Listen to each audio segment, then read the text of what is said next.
Voilà, salut, bonsoir à vous, chaleureux peuple de Côte d'Ivoire. Bonsoir à vous, Ivoiriens et Ivoiriennes de la diaspora. Alors, chers frères et sœurs, chers amis et chers camarades, je suis votre frère, ami et camarade, M. Koukounion, Christ Yvon, dit M. Johnny Pacheco Antonio.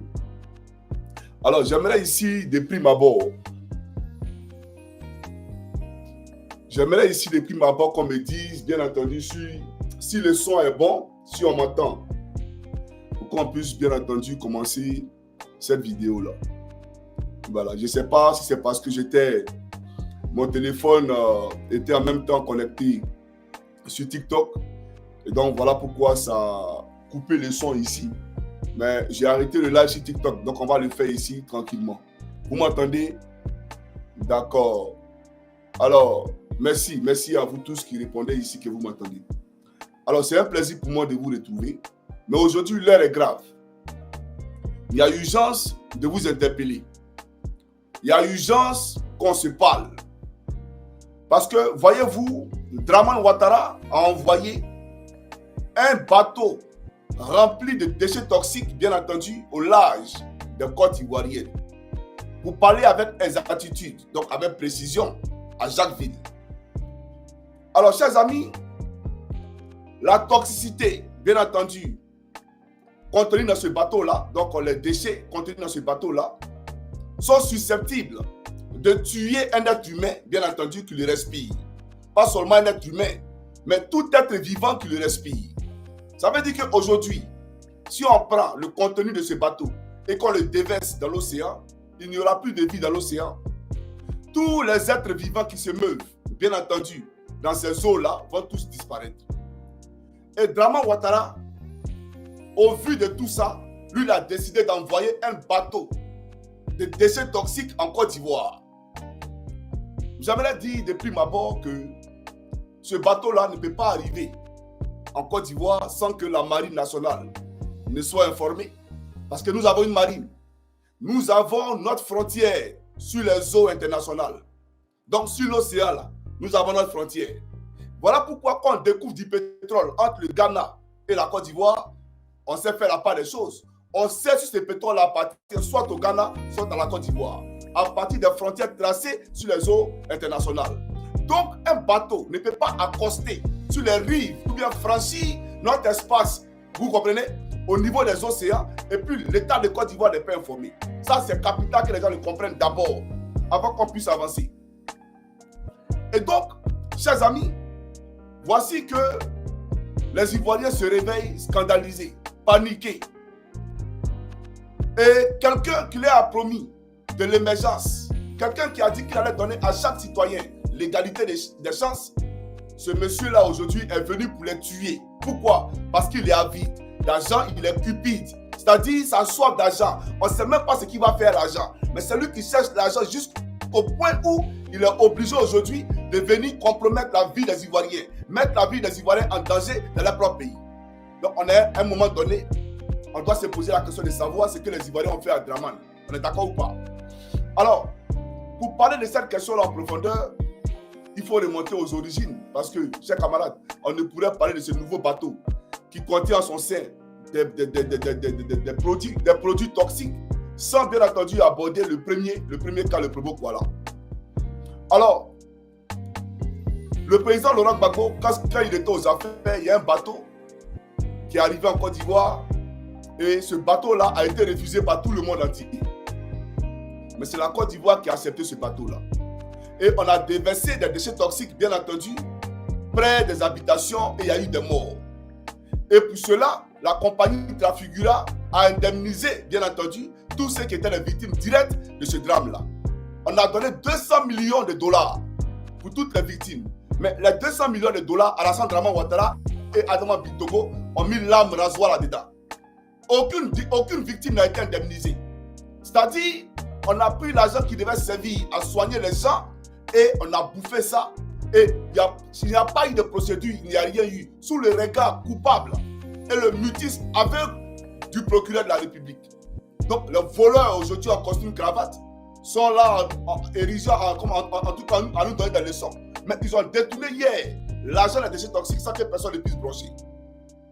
Alors, chers camarades, c'est capital d'expliquer aux Ivoiriens dans quelles conditions le bateau est arrivé là.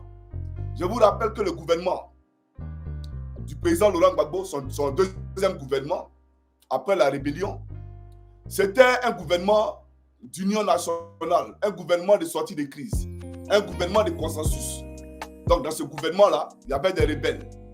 Il y avait les tueurs fausiers, il y avait tous sortes de rebelles dans le gouvernement. Et il y avait aussi le RDR, parrain et financier de la rébellion. Voilà comment les Ahmed Bakayoko, les Amadou Gouin, etc. font leur entrée dans le gouvernement. Et Anaki Kobena, qui était allié à la rébellion, parce qu'il était le président du MFA, allié à la rébellion, le secrétaire général du MFA était Joël Ingessa.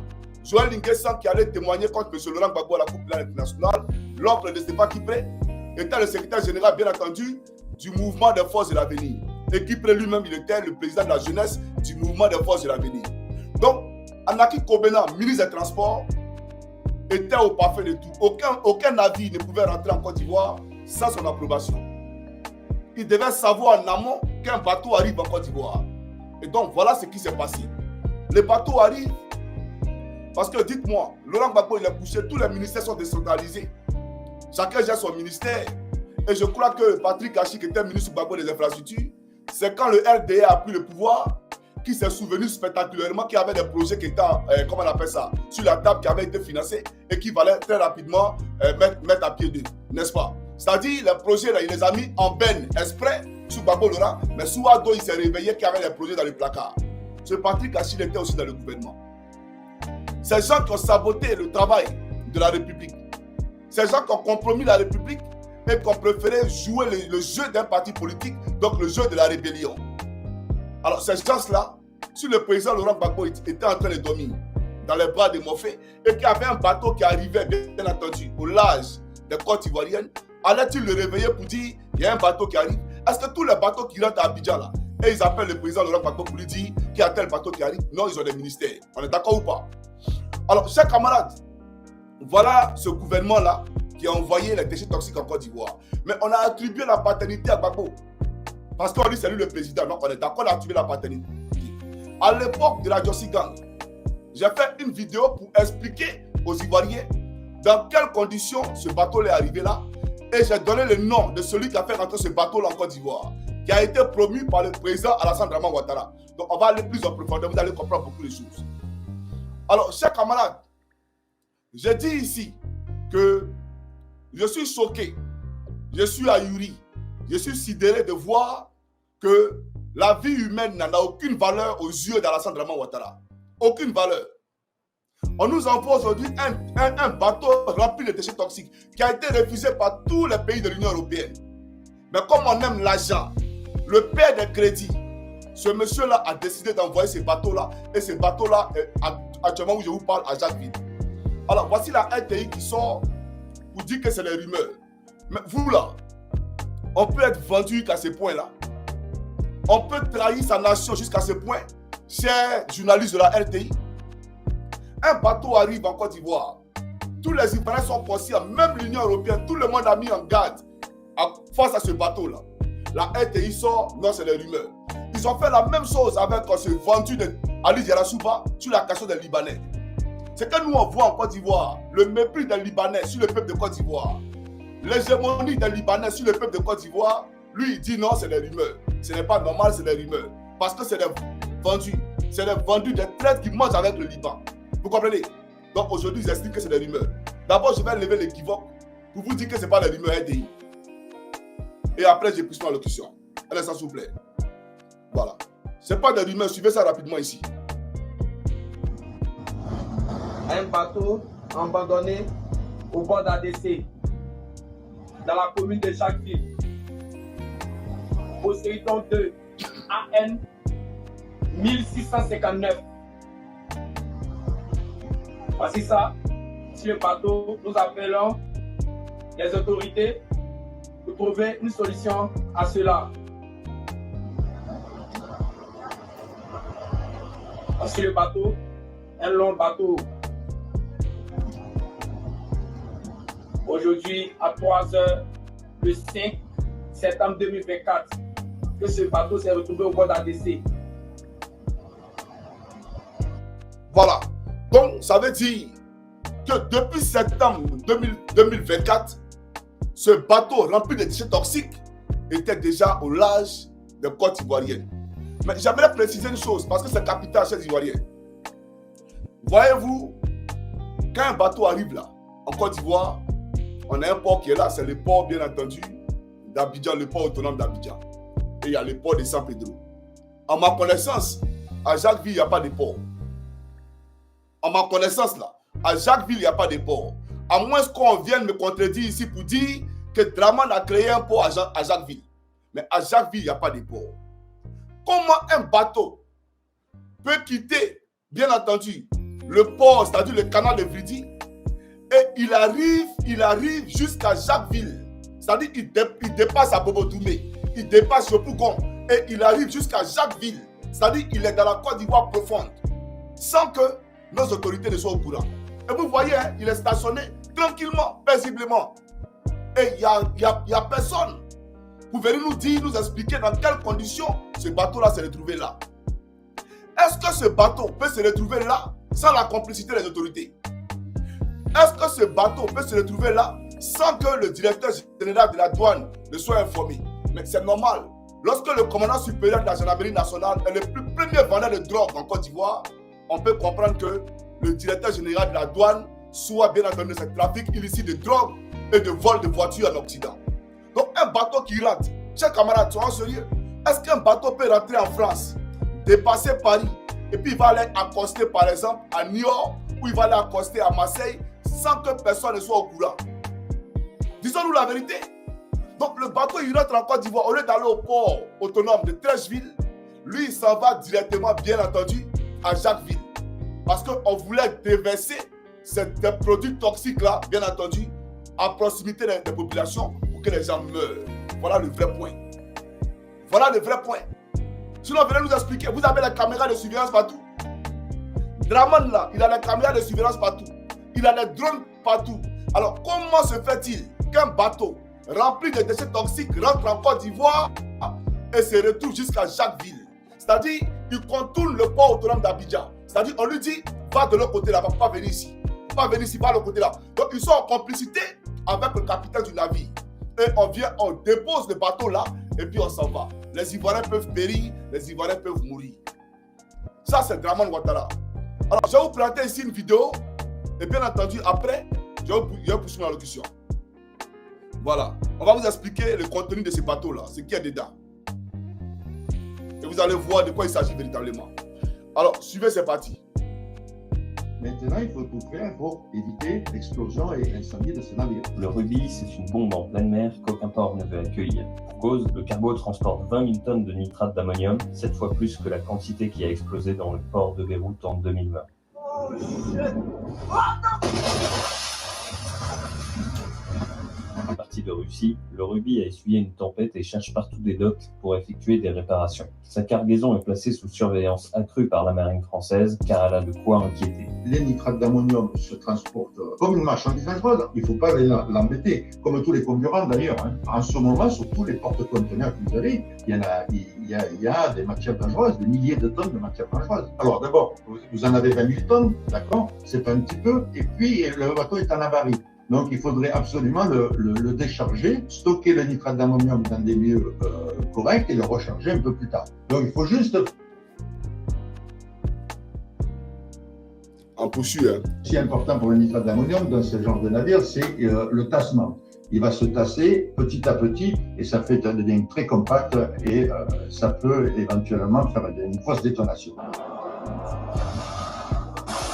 Le but, c'est quoi? C'est de réparer ce navire sans titiller, je dirais, le nitrate d'ammonium.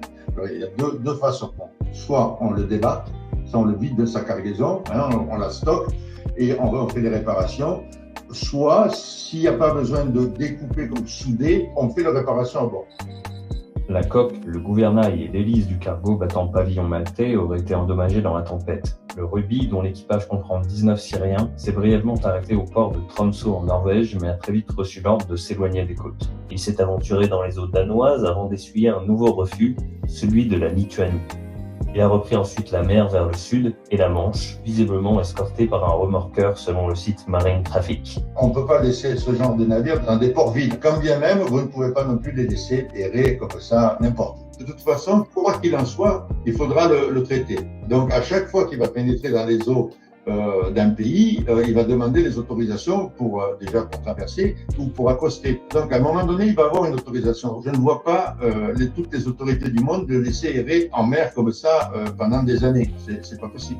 C'est impossible. Voilà. Donc, chers amis, voici la preuve que les autorités ivoiriennes ont donné la confirmation. Voilà, l'autorisation à ces bateaux-là d'accoster sur nos rives. C'est eux qui l'ont envoyé à Jacquesville. Voici la preuve. D'accord? Alors, vous voyez les RDN, nous sommes en train de parler ici. Il faut ouvrir vos cerveaux là pour écouter ce qu'on dit. Que oui, ça a été confirmé par la FTV. Donc, tout ce que vous retenez, vous là, tout ce que vous retenez, non, ça n'a pas été démenti par tant, ça a été démenti par la RTI, ça a été confirmé. On parle d'un bateau rempli de déchets toxiques qui est capable de tuer tous les Ivoiriens. Et vous, vous êtes là à vous apitoyer sur les détails. C'est des bêtises. Il y a un bateau qui est en Côte d'Ivoire rempli de déchets toxiques que Draman Ouattara a fait venir pour vous faire mourir. En RDL là, ça veut dire que vous avez avalé vos cerveaux. Quand on est RDL, on doit être d'abord patriote. On se bat pour son pays d'abord, ça qui est le plus important. Pas pour un homme politique. Parce que sur le déchet là, il est déversé quelque part. C'est vos parents qui vont mourir. C'est vos parents qui vont mourir. Pourquoi il ne va pas déverser ça à côté à Cocody? À Cocody, la lagune passe vers le 3e pont. Lui-même, Draman Ouattara, il est voisin à Cissé Bakongo. Donc, en lui et Bakongo, là, il peut déposer ce bateau là. Et puis, ils vont déverser ça. N'est-ce pas? Derrière l'hôtel du Golfe, là, il y a bien entendu, mais il y a une petite plage, n'est-ce pas? On peut mettre le bateau là-bas et puis on va déverser ça dans Cocody. Mais on envoie ça à Jacquesville, loin de là, le lieu d'habitation. On parle de ça et vous êtes en train de discuter sur des petits détails. La RTI a dit ceci, la FTV a dit cela. Vous n'avez pas honte? Vous pensez que ça là c'est possible ici en Europe? Mais il y a longtemps, lui, on l'a fait dégager. Un homme qui est cupide, pour de l'argent, tu es prêt à tuer tout le monde. Soyons sérieux, les frères. Alors, voilà ce qu'il a dit. Et dans l'enceinte du bateau, il y a 19 Syriens. Si j'ai bonne mémoire, parce que j'ai cru entendre 19 Syriens. Tout compte fait, il y a des Syriens à l'intérieur. Donc, on n'est pas surpris aujourd'hui que Draman distribue notre nationalité à des Syriens en Côte d'Ivoire. C'est-à-dire aujourd'hui, la Côte d'Ivoire est devenue un foutoir. La Côte d'Ivoire est devenue le dépotoir de tout le monde. Il y a des guerres quelque part. Draman prend les gens, venez en Côte d'Ivoire ici. Même quand ils n'ont pas demandé. Même quand ils ne sont pas frontaliers avec nous. Venez en Côte d'Ivoire. C'est nous on distribue les cartes d'identité. C'est-à-dire, les Ivoiriens sont là, ils cherchent cartes d'identité. Les Ivoiriens sont là, ils cherchent même qu'on subventionne leur projet. On n'est pas prêt à les aider. On est prêt à aider les Syriens. On est prêt à aider les Libanais, etc., etc. Voilà la réalité en Côte d'Ivoire. Donc, j'aimerais dire ceci, chers camarades. Ce bateau-là cherche quoi? Il cherche quoi à Jacquesville? Que l'État de Côte d'Ivoire vienne répondre à ça. Il cherche quoi à Jacquesville? Alors, je vais vous expliquer qui est le père fondateur du Transfigura en Côte d'Ivoire. Le Probo Kuala, là, qui l'a envoyé en Côte d'Ivoire. Alors, pour ça, je vais vous lire l'article. Je l'avais déjà fait en 2015, quand j'étais à la Jossigang. Mais je vais refaire ça aujourd'hui pour que vous compreniez très bien de quoi il s'agit. Voilà. Alors, je viens un instant. Je vais vous lire l'article. Alassane Ouattara est le père du Probo Kuala. Et je vais vous démontrer ça ici, vous allez voir. Alors, je lis ça rapidement pour vous. Un instant, s'il vous plaît. Ok. Ado promeut Jean-Baptiste Soro. Jean-Baptiste Soro, c'est lui, bien entendu, qui me donnait les 1 million chaque fin du mois. Voilà. Donc, c'est lui à qui j'ai envoyé un message pour dire merci, madame Eouma m'a appelé, etc. D'accord? Donc, Ado promeut Jean-Baptiste Soro. Je vais lire ça, vous allez voir. Alors, le chef de l'État a élevé Jean-Baptiste Soro, son principal chargé de mission à la présidence et fidèle collaborateur depuis les années 90, au grade de général de gendarmerie. Jean-Baptiste Soro s'était mis en retraite s'était mis en retrait de la gendarmerie en 1994, à la fin du mandat d'Alassane Ouattara, alors Premier ministre. Selon nos sources, il a bénéficié d'une décision spéciale du président ivoirien. Une confusion inédite entre sphère publique et secteur privé s'est installée à Abidjan.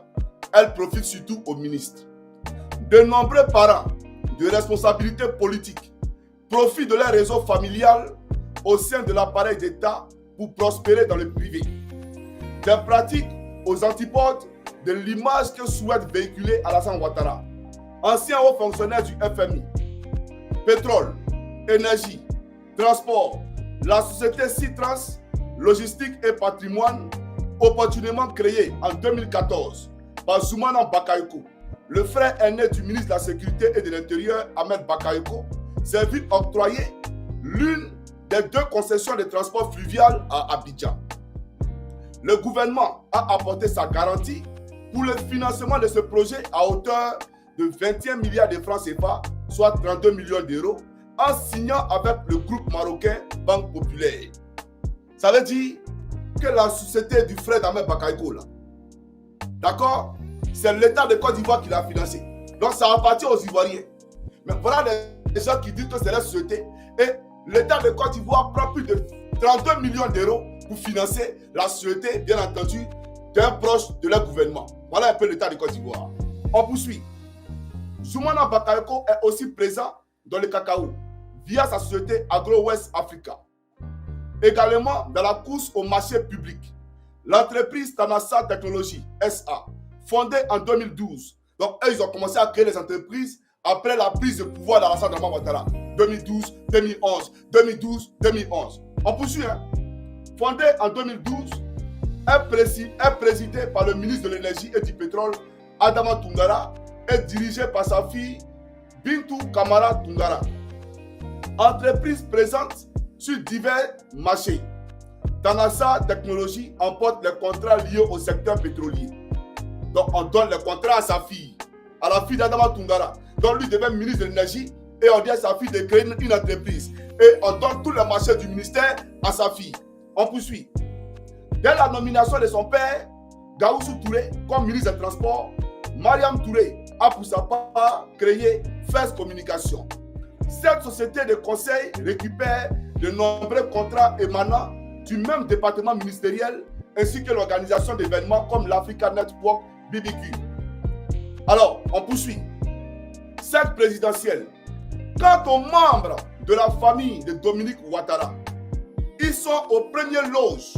Son frère Philippe Nouvia, patron du cabinet Gemco, s'est vu octroyer des chantiers de réhabilitation de la présidence de la République. Donc, le chantier de réhabilitation de la présidence de la République, là, Alassane Ouattara a donné ça au frère de Dominique Novia, Philippe Novia. Comme on a donné les chantiers de réhabilitation de l'université de Cocody à Cissé Bakongo, qui a bouffé plus de 100 milliards de nos francs. Vous comprenez un peu? Donc, je poursuis. Alors, le second, donc le second frère de Dominique Novia, donc de votre première dame, le second de la fratrie, Marc Nouvia, s'active dans le cacao via la Sonessi, tout comme l'aîné de la première dame ivoirienne, Loïc Folorou. On poursuit. L'entreprise de ce dernier, Africa Sourcing, a d'ailleurs été gratifiée de plus de 3,6 milliards de francs CFA d'exonération fiscale. C'est-à-dire, ils devaient payer 3,6 milliards de francs CFA d'impôts. Et Alassane Ouattara a dit non, il ne faut pas, ils vont payer ça. Impôts là, ils devaient payer ça, 3,6 milliards. Drama Ouattara dit non, il ne faut pas, ils vont payer parce que c'est le fils de Dominique Nouvia, sa femme. Voilà. Jean-Marc Béjani, le mari de Nathalie Folorou, fille de Dominique Ouattara, dirige Majestic One, qui possède le monopole d'exploitation des salles de cinéma à Abidjan. Non. Et n'oublions pas que Massere Touré est la nièce d'Alassane Ouattara, qui est aujourd'hui secrétaire général de la présidence de la République de Côte d'Ivoire, qui a marié Bruno Nabana Koné, qui lui aussi est devenu ministre de la construction. On y va doucement. Bon pied, bon oeil. Bénédicte Senghor, le gendre Écoutez très bien, le mari de sa fille qui est en Suisse là, celui dont j'ai parlé tout le temps, mais ils ont divorcé maintenant, donc je viens. Bon pied, bon oeil.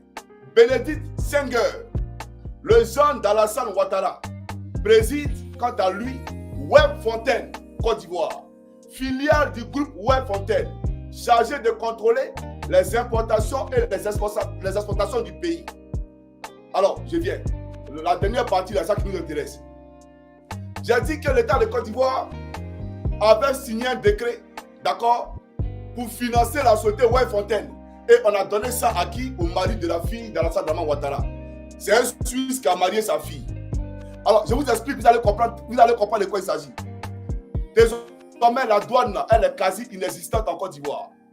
La douane qui était souveraine, là, désormais, tout ce qui rentre en Côte d'Ivoire, toutes les marchandises qui doivent être dédouanées, désormais, c'est Web Fontaine, le mari de la fille d'Alassane Ouattara, c'est lui qui dédouanait ces marchandises-là pour le compte de la douane et l'État de Côte d'Ivoire. Donc la douane en payait les douaniers pour rien. Et il servait à rien. Mais tout ce qui rentrait là, le dédouanement se faisait par le jeune d'Alassane Ouattara. Il s'appelle comment? Bénédicte Senghor. Mais quand il a divorcé, quand il y a eu des problèmes avec la femme, la fille d'Alassane Ouattara, Alassane Ouattara lui a arraché le contrat. Alassane Ouattara a arraché le contrat à ce monsieur-là parce qu'il n'est plus avec sa fille.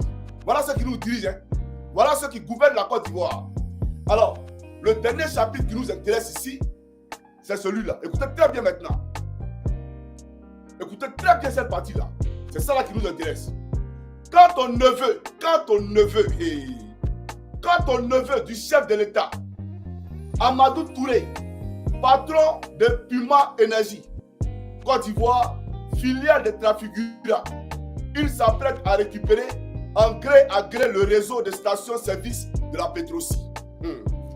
Et je reprends.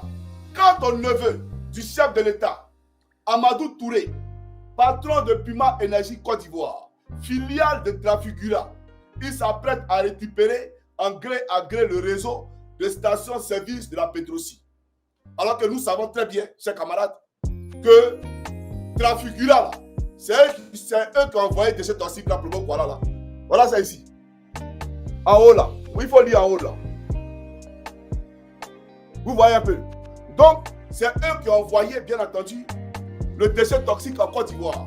Donc, Alassane Ouattara prend son neveu qui est le représentant de Trafigura en Côte d'Ivoire, et il le bombarde, bien entendu, à la tête de Petrosi.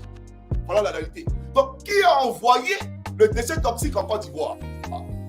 Qui est le père du Probo Kuala en Côte d'Ivoire? Parce que si le Probo Kuala est un crime écologique, une catastrophe écologique, chers camarades, mais soyons sérieux. Alassane Ouattara prend le père de ces crimes-là, d'accord? Parce que le bateau là, c'est lui là qui a géré toute sa transaction, c'est-à-dire tout son transport de l'Estonie jusqu'en Côte d'Ivoire là. C'est Amadou Touré là. C'est lui qui a géré ça. Jusqu'à aller les déverser, bien entendu, en Côte d'Ivoire à Abidjan. Alors, quand Alassane Ouattara prend ce dernier et qu'il fait de lui le patron de la Petrosi, ça veut dire quoi? Ça veut dire en réalité que Alassane Ouattara là, il a envoyé ces déchets toxiques là pour faire mal au président Gbagbo et au pouvoir de Gbagbo. Voilà la réalité, ne cherchez pas trop, ne cherchez pas ailleurs. Et si on fait un parallèle de forme sur la question des déchets toxiques, avec bien entendu le Chanel de Yopougon, vous allez voir quelque chose. Je vais vous expliquer au fait, vous allez comprendre quelque chose. Mais avant de vous expliquer ça, je vais vous présenter une vidéo. Et après, je poursuis ma locution. Voilà. Alors, chers amis, suivez cette vidéo-là, c'est parti. C'était mon premier conseil de ministre, le 27 octobre 2000. Quand un huissier est rentré dans la salle du conseil des ministres pour me présenter une dépêche de l'AFP qui parlait d'un charnier qui venait d'être découvert à Yopougon. Immédiatement, j'ai envoyé le ministre de l'Intérieur, le ministre de la Défense et le ministre de la Justice vérifier si les faits étaient avérés, s'il y avait vraiment un charnier. On a effectivement trouvé des corps. Mais jusqu'à présent, je ne crois pas du tout que des gens ont été amenés là et tués.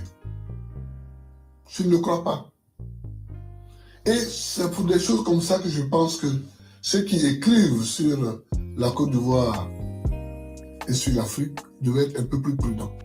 Je crois plutôt, moi, que sur les 300 morts, on dit 300, hein, ça peut être plus, mais enfin, sur les morts qui ont été causés par la bagarre après les élections de 2000, la bagarre post-électorale, on a ramassé quelques corps et on les a entassés dans un endroit pour faire mal au pouvoir. Voilà. On a ramassé quelques corps et on les a entassés dans un endroit pour faire mal au pouvoir. Je vais vous expliquer quelque chose que vous allez comprendre. C'est très important. Vous savez, quand le président Laurent Gbagbo prenait le pouvoir, parce que le chalet de Yopougon là, a eu lieu au soir de la prise du pouvoir du président Laurent Gbagbo. On est d'accord ou pas? Et on était toujours dans un contentieux électoral entre lui et le général Obekei. Alors, quand il prenait le pouvoir, Laurent Gbagbo n'avait aucun contrôle sur la gendarmerie. Parce que cette gendarmerie-là l'a arrêté à maintes reprises. En 1992, quand il y a eu la mort des étudiants au plateau, et qu'il y a eu des bus brûlés, etc., le président Laurent Gbagbo devait être tué. Et ils l'ont pris, ils l'ont envoyé, bien entendu, à Agba. Et il a été protégé par un colonel de gendarmerie. Mais Alassane Dramane Ouattara voulait profiter, bien entendu, de la foulée pour éliminer ce dernier-là. Mais il a été fait prisonnier, ils l'ont arrêté. On est d'accord ou pas? Donc cette gendarmerie-là, elle a arrêté Laurent Gbagbo à maintes reprises. Donc Laurent Gbagbo ne pouvait pas avoir un monopole de contrôle sur la gendarmerie au moment de sa prise de fonction. Parce que Guy Robert lui-même était président et il était militaire. Donc c'est lui qui contrôlait tout. On est d'accord ou pas? Alors, chez nous à la gendarmerie, il y a un adage qui dit que la gendarmerie là se termine par eux. Ça veut dire que il n'y a pas de garçons à la gendarmerie, tout le monde est femmes là-bas. Mais j'aimerais dire aux gendarmes que si ça là, ça ne change pas, vous allez toujours rester comme ça parce que c'est comme ça que vous faites et puis vos patrons mangent vos primes et vous mourrez sans même construire une case au village. Vous mourrez comme des minables, des personnages pathétiques, sans même réaliser quoi que ce soit pour vos enfants. Parce que sous prétexte qu'il n'y a pas garçon à la gendarmerie, ça se termine par eux. Donc, on met ça derrière dans vos esprits pour ne pas conjuguer la solidarité entre vous. Mais la gendarmerie existe en Europe. C'est la France d'ailleurs qui nous a calqué son modèle gendarmique de façon à ce que nous puissions copier sur elle en Côte d'Ivoire. Et notamment dans les pays qu'elle a colonisés. Donc, le modèle français là, pourquoi on ne le fait pas? En France, les commandants d'unité, les commandants d'escadron, les commandants de brigade ne mangent pas l'argent de leurs éléments. Ils ne prennent pas des sous-officiers comme des déchets qu'on peut bien entendu malmener à tout va. Jamais. Vous comprenez? Le commandant supérieur de la gendarmerie en France n'est rien du tout, il n'a aucun pouvoir. Un pouvoir au point où on le reconduit un an. Tout le monde est respectueux des lois en France. Tout le monde respecte la constitution en France. Mais aujourd'hui, la gendarmerie regarde un Abalo qui utilise cette gendarmerie-là comme parti politique à la solde du RDR. Et sous le regard de la gendarmerie, on tripatouille la constitution de Côte d'Ivoire et on permet à un assassin notoire comme Alassane Dramane Ouattara de rester président. Sous prétexte que si quelqu'un parle, ils vont l'éradier. Sous prétexte que quand quelqu'un parle, ils vont bien entendu le punir. Et voilà dans quoi vous êtes. Voilà comment vous vivez. Et voilà pourquoi le commandant d'unité se fout de vous. Mais en France, même un sous-officier de police, on ne peut pas se foutre de lui comme ça, mais c'est un commissaire. Tu le respectes parce qu'il a ses droits. Il peut te convoquer devant un tribunal. Mais chez nous, il n'y a pas de tribunal. Si le procureur de la République, en sa présence, on peut brûler des quantités de drogue, et il dit que tout a été brûlé, et on retrouve ces mêmes drogues brûlées-là, on retrouve cette même drogue-là sur le marché, vendue par des gendarmes, qui étaient censés brûler la drogue, il y a un problème. Donc, c'est un État qui est désordonné. Non seulement le pouvoir, le rêve qu'Alassane Dramane Ouattara a vendu au peuple de Côte d'Ivoire, ce n'est pas ce rêve-là que nous voyons aujourd'hui. Quand on parle de rattrapage ethnique, non, Ouattara n'aime pas les nordistes. Il se sert d'eux pour s'enrichir et enrichir sa famille. En leur faisant croire qu'à eux, ils donnent des postes. Mais quand il y a des marchés en Côte d'Ivoire pour construire des ponts, pour construire des routes? A-t-il donné un marché aux nordistes pour construire des ponts ou pour construire des routes? Est-ce à dire qu'au nord, il n'y a pas de compétences? S'il estime que nous, les autres qui sommes de l'ouest, du sud, là, on n'est pas ivoiriens et que c'est les nordistes seulement qui sont ivoiriens, est-ce à dire qu'au nord, il n'y a pas de compétences? Pourquoi, quand il s'agit de donations de marché, pourquoi on ne donne pas ça aux nordistes? Mais c'est aux occidentaux et c'est aux Libanais qu'on donne en Côte d'Ivoire. Allez vous poser la question. Donc, quand on nomme les nordistes, c'est une façon d'avoir les quitus. C'est une façon d'avoir les parapluies pour mieux voler le pays. Parce que eux, quand ils voient que les parents sont nommés ici, automatiquement, Ado Bravtier, il est là pour nous arranger. Il n'est pas là pour vous arranger. Parce qu'à supposer un instant, qu'en 2015, Ado perdait le pouvoir, en 2015, face au président Afingessa, qui allait rembourser la dette que le président Ouattara a accumulée pendant des années. Parce que Afi allait venir trouver une dette, n'est-ce pas? Qui allait venir rembourser cette dette-là? Lui qui a trouvé que les 6 000 milliards laissés par Gbagbo, ces 6 000 milliards-là étaient énormissimes. Dites-nous, qui allait rembourser lui sa dette? Aujourd'hui, nous sommes à 42 000 milliards de dettes. Et n'oublions pas qu'il y a des taux d'intérêt. Parce que quand vous prêtez là, c'est vrai, on te prête. Mais quand on te prête, il faut rembourser avec un taux d'intérêt. Donc le taux d'intérêt, c'est de combien? 42 000 milliards plus le taux d'intérêt. On rembourse à quand et combien? Ça veut dire que chaque Ivoirien aujourd'hui a 1 million de crédits qu'il doit payer à la Banque mondiale au Fonds monétaire international. Un crédit qu'il n'a pas vu, qui ne lui a pas servi. Parce que sur les 1 million, si la Banque mondiale lui avait donné ça directement, il aurait fait sa petite industrie, son petit commerce pour réaliser et avoir des revenus.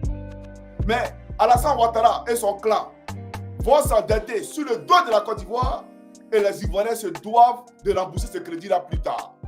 Donc ne soyons pas surpris aujourd'hui quand le coût de l'électricité grimpe. Quand le coût, bien entendu, de vos factures d'eau grimpe, vous vous attendez à quoi? Regardez aujourd'hui, les diplômes à l'université d'Abidjan, à partir de la licence, c'est réservé aux enfants des riches. C'est-à-dire les enfants des pauvres, là, s'ils sont trop arrivés quelque part à l'université, c'est en dog day. Même aujourd'hui, pour arriver au BTS, soit à la Alassane Ouattara, c'est un exploit. Et pourtant, sous Bédié, et pourtant, sous Gbagbo, chacun avait, en tout cas, pouvait aller poursuivre ses études comme bon lui semblait. Mais aujourd'hui, les universités publiques sont devenues comme les universités privées. Et c'est Alassane Ouattara qui est venu, bien entendu, conditionner nos conditions d'études à ce cas de figure-là. Même dans les écoles primaires, même dans les lycées et collèges, ceux mêmes qui sont affectés par l'État, ce qu'on leur demande de payer là, pour pouvoir commencer l'école, mais ça dépasse 100 000.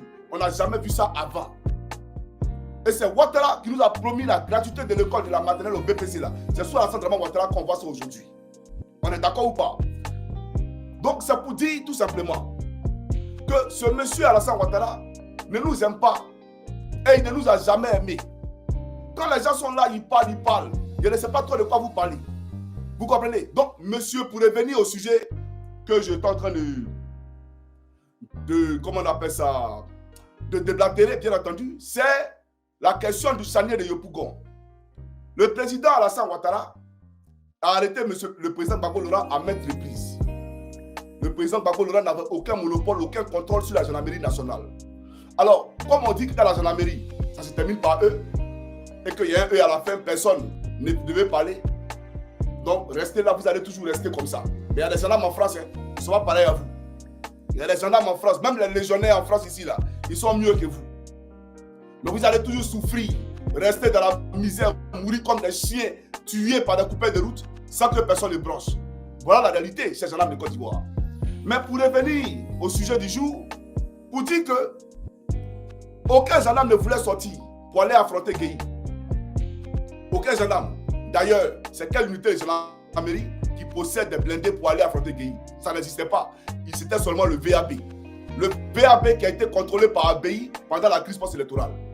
Donc ce VAB-là, à l'époque, le commandant d'unité, c'était Apollo Alexandre Touré. Il était lieutenant à l'époque. Et donc c'est Apollo qui décide de sortir pour aller enlever Gueye. Alors qu'on sait tous que le président Alassane Ouattara avait un compte à rebours sur le général Robert Gueye. Le président Alassane Ouattara avait un compte à rebours avec le général Robert Gueye. Parce que, souvenez-vous du complot du cheval blanc et l'histoire de la Mercedes noire. On sait tous que c'est IB et ses camarades qui ont voulu enlever Gueye. Vous comprenez? Et on appelait ça le complot du cheval blanc. Et ceux qui ont fait ce complot du cheval blanc, Koulibaly Diomaoulé, actuellement où je vous parle, il est l'adjoint de Passanté, à Luzerne, à Agba. Il est resté dans la rébellion à Korogo. Il était l'agent des Fofiers. Un MDL, il a porté les garants de capitaine. Il est revenu pendant la crise post-électorale. Actuellement où je vous parle, il est colonel. Il est à l'UGN, adjoint de Passanté. C'est Congo Issa qui a mis le ciel derrière la clôture d'Agban pour que les rebelles puissent escalader la clôture d'Agban. Qui était le garde de Corse de Simon Lévié Gbagbo. Aujourd'hui, Ouattara a fait de lui un colonel. Il est aujourd'hui en train de travailler en Côte d'Ivoire. Donc, c'est pour dire que c'est ceux-là qui ont fait le complot du cheval blanc et l'histoire de la Mercedes noire. Avec les Ibrahim Koulibaly, les Ouattao, les Chérif Ousmane, les Kone Zakaria et compagnie. Et donc, ces camarades, quand ils s'en vont, Alassane Dramane Ouattara, bien entendu, qui a arrêté le président Laurent Gbagbo à maintes reprises. Vous voyez aujourd'hui ses affinités avec Apollo Alassane Touré. On est d'accord ou pas? Vous voyez ses affinités avec Apollo Alassane Touré. Apollo Alassane Touré qui s'est retrouvé dans la rébellion de 2002 jusqu'à 2004. Il a fait 2 ans à Bouaké. Aujourd'hui, Alassane Ouattara ne veut pas qu'Apollo quitte la gendarmerie. On est d'accord? Alors qu'il a 65 ans. En 65 ans encore, on veut qu'il reste gendarme. Alors qu'à 55 ans, on va à la retraite. Tous les gendarmes sont là à la retraite à 55 ans. Mais lui, il est encore là. Alors qu'il était à Bouaké pendant 2 ans. Avec les Kone Zakaria, les Chérif Ousmane, les Koulibaly Diomaoulé, les Sekongo Issa, etc., etc. Ils étaient tous à Bouaké. On est d'accord ou pas? Comprenez très bien où je vous envoie. Hein? Alors, ce même Apollo là, qui aujourd'hui est ami à Ouattara, est-ce que c'est aujourd'hui qu'il est devenu spectaculairement ami à Ouattara? Il était ami à Ouattara depuis que Gbagbo Laurent prenait le pouvoir. Parce que quand Apollo Alassane Touré sort pour aller confronter Gueye, ce n'est pas pour que Gbagbo devienne président. C'est pour que, bien entendu, il y ait la reprise des élections. C'est pour que Gueye Robert ne puisse pas prendre le pouvoir face à Gbagbo Laurent pour qu'il ait la reprise des élections. Parce que Ado avait appelé à la reprise des élections. Alors, le président Gbagbo Laurent, quand il parle ici, il dit une chose. Il dit, il ne pense pas que des gens aient été envoyés là-bas, près de la Maka, et qu'on les aurait tués. Non. Il pense plutôt qu'on a ramassé des corps pour les déverser là-bas. Alors, la seule unité de gendarmerie qui était sur le terrain, c'est l'unité d'Apollo. Et nous, on sait qu'Apollo, là, c'est quelqu'un qui travaille les Djoula. La seule unité de gendarmerie sur le terrain, là, c'était l'unité d'Apollo. Donc, dites-nous, c'est quel civil qui a pris des corps, les a entassés, pour aller les déverser à la Maka? Quel civil qui pouvait le faire? Pendant que ça tirait en Côte d'Ivoire, ça tirait à Abidjan, en Gueye Robert et la gendarmerie nationale. Quel civil pouvait prendre des corps et puis aller les entasser de l'autre côté, là-bas, près de la Maka? Ça a été orchestré, monté de toutes pièces, pour faire mal au pouvoir. Et puis on va aller plus loin, puisque Ado dit qu'il les a enterrés. Et que c'est tous des musulmans. Chers camarades, écoutez-moi très bien. Comment arrivez-vous à dévisager quelqu'un qui est musulman, alors qu'il n'a pas porté d'habit, il est dénudé? Comment arrivez-vous à faire la différence entre un corps qui est musulman et un corps qui est chrétien, alors que personne n'a porté, bien entendu, d'habit? Vous allez me parler de front, mais on peut révisionner la vidéo, c'est parce que je ne veux pas que YouTube, bien entendu, fasse des restrictions sur ma vidéo. Voilà pourquoi. Il n'y avait aucun signe sur ces gens-là. Mais pour ceux qui se souviennent de l'histoire, en 2000, les Ivoiriens cherchaient les cadavres à Ivosep, ils n'ont pas trouvé les cadavres. Et le propriétaire d'Ivosep a dit aux gens que les militaires sont venus ici pour prendre des corps, on ne sait pas où les envoyer. Des militaires sont venus ici pour retirer des corps à Ivosep, on ne sait pas où les envoyer. Alors, le patron d'Ivosep aujourd'hui a eu un grand contrat avec l'État de Côte d'Ivoire. Lequel contrat stipule que désormais, quand quelqu'un décède d'un hôpital, peu importe l'hôpital en Côte d'Ivoire à Abidjan, on doit impérativement l'envoyer à la morgue à Ivosep.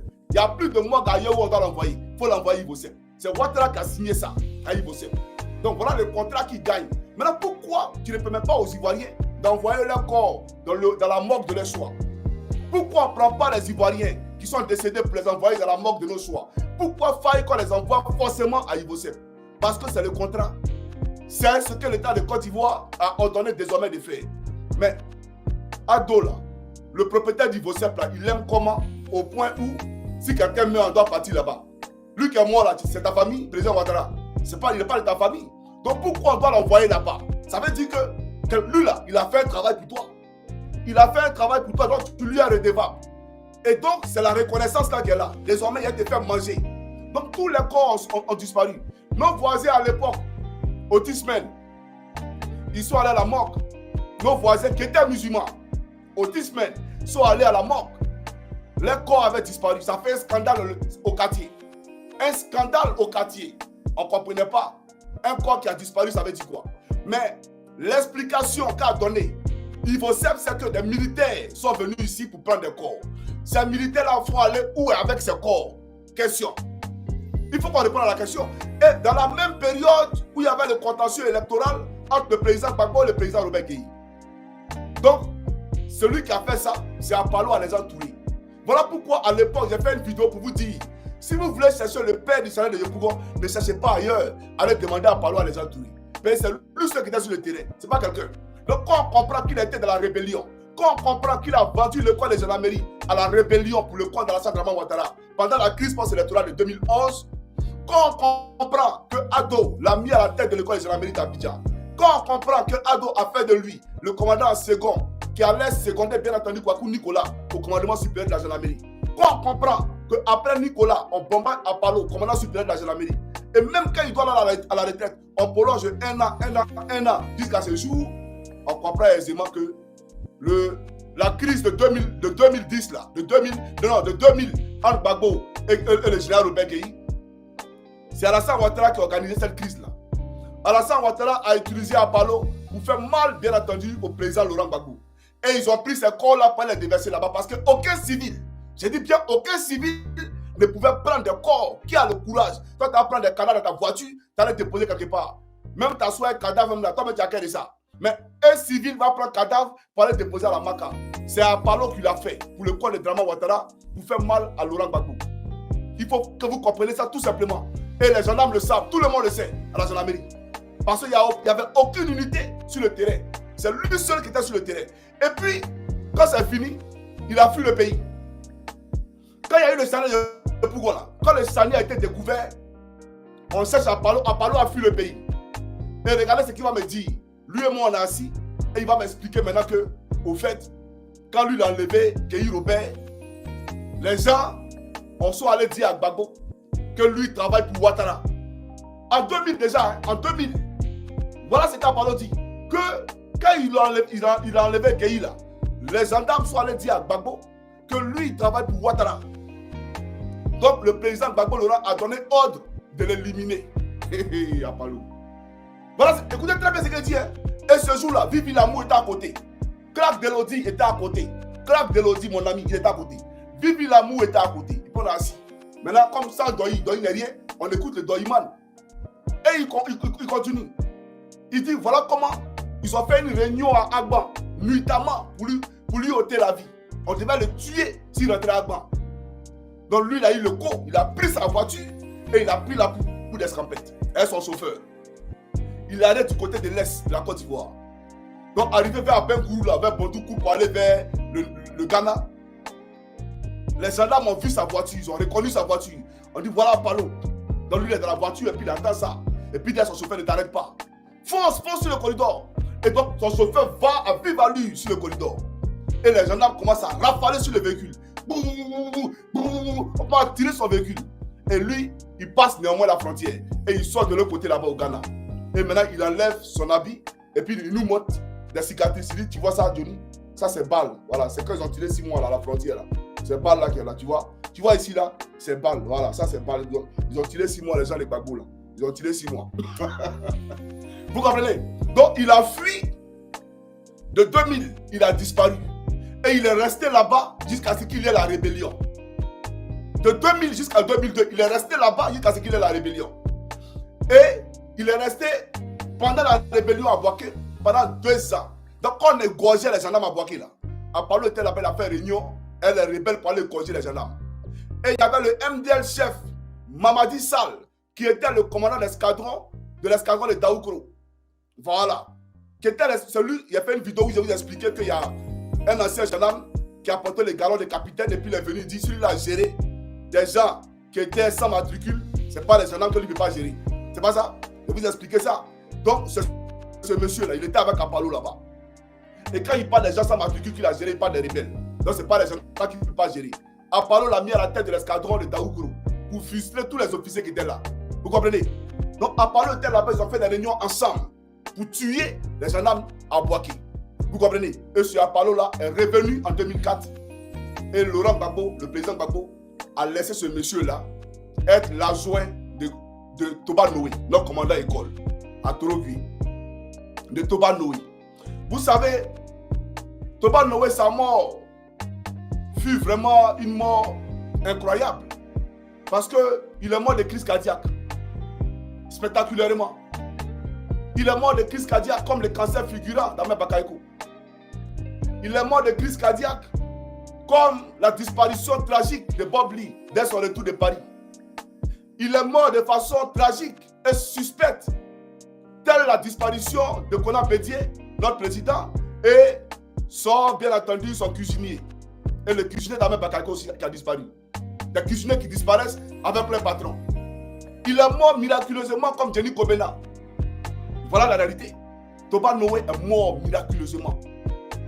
Pas miraculeusement, il est mort, c'est de façon suspecte. C'est-à-dire que tout le monde était étonné. Un homme robuste, plein de chair, on dit qu'il a fait crise cardiaque. Il faisait le sport chaque jour. Il n'y a pas un mono qui a nous dit le contraire.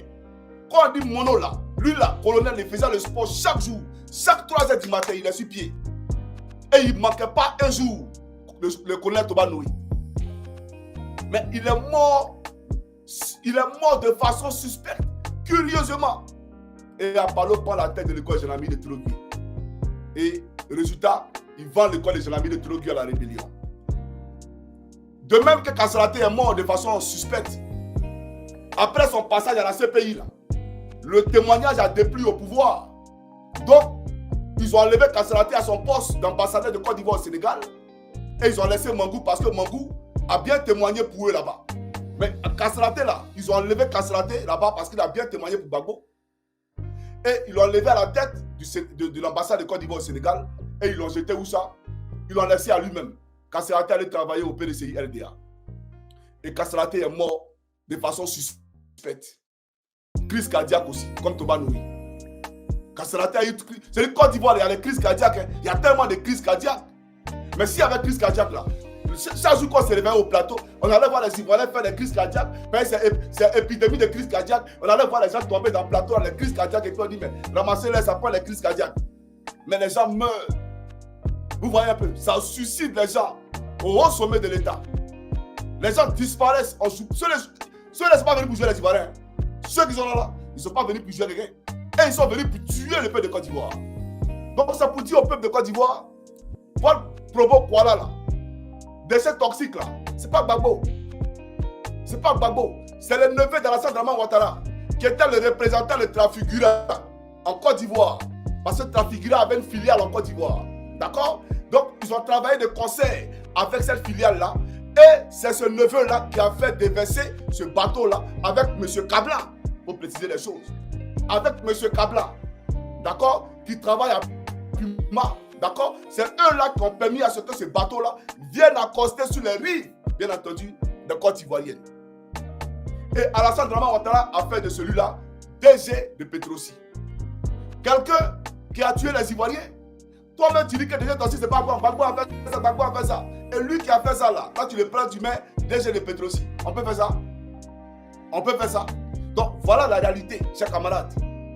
Et si vraiment ils étaient humains, l'argent pour indemniser les victimes, ils allaient leur donner ça.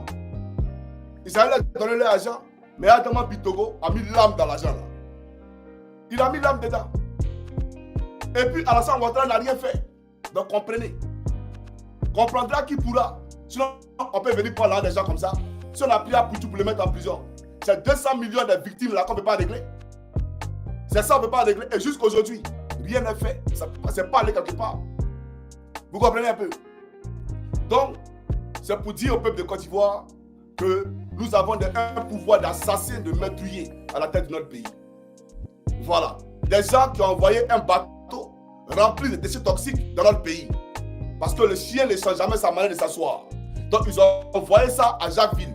Un bateau ne peut pas rentrer en Côte d'Ivoire sur les eaux ivoiriennes sans que l'État de Côte d'Ivoire ne soit au parfum. Sans que Dramane qui a les caméras de surveillance, les drones partout là. Parce qu'il a envoyé drone sur maison de Sologium, non? Il a envoyé drone sur maison de Bédié pour surveiller Bédié. Donc lui, ce drone là, il n'a pas vu le bateau. Et le bateau est rentré. La marine n'a pas vu le bateau. La douane n'a pas vu le bateau. La gendarmerie portuaire n'a pas vu le bateau. Et le bateau est arrivé jusqu'à Jacquesville. Et, voyez Côte d'Ivoire. Voilà votre Côte d'Ivoire là. On a une unité de gendarmerie qui fait des patrouilles sur l'eau 24 heures sur 24. On a une unité de la marine qui fait des patrouilles sur l'eau 24 heures sur 24. On a une unité de douane qui fait des patrouilles sur l'eau 24 heures sur 24. Les gardes de côte, nous avons les gardes de côte, la DST, tout. Mais Draman Ouattara n'a pas vu ce bateau-là.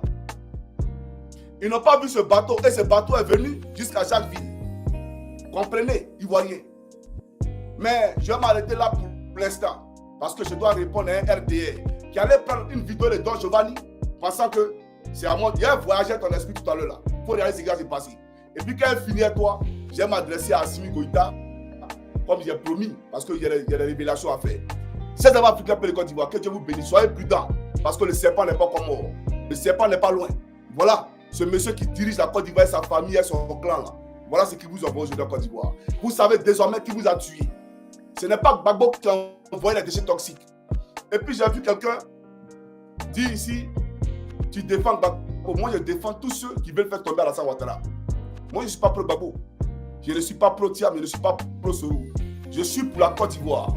Et tous ceux qui voudront bien entendu faire tomber le président Ouattara, qui seront victimes d'injustice, je me battrai pour eux. Personne ne me le demande, c'est moi qui le fais, par conscience. Parce que j'ai une conscience. Voilà. Donc quand je parle de la réinscription de Gbagbo sur la liste électorale, c'est parce que si vous voyez, j'ai une conscience. D'accord? Quand je dis, votre discours de Thiam a fait 20 ans à l'Hexagone, il faut nous épargner ça, on s'en fout de ça. Parce que Draman a fait 60 ans à l'étranger avant de venir en Côte d'Ivoire, c'est parce que j'ai une conscience. Voilà la réalité. Donc chaque camarade africain fait le Côte d'Ivoire, c'était le camarade Johnny Pacheco. Et quand je parle aussi de celui qui va Guillaume, c'est parce que j'ai une conscience, puisqu'il était étudiant. Lui, il était étudiant. Il a fait le travail pour Ado, aujourd'hui il regrette. Ces camarades sont en prison lorsque les chefs de guerre sont promus. Voilà la réalité. Donc c'est parce que je suis ivoirien et j'ai une conscience. Et je me battrai pour ce peuple de Côte d'Ivoire. Soyez-en rassurés. Que Dieu vous bénisse, c'est le camarade Johnny Pacheco. Nous sommes ensemble. En ensemble, portez-vous bien. Ciao. Ciao.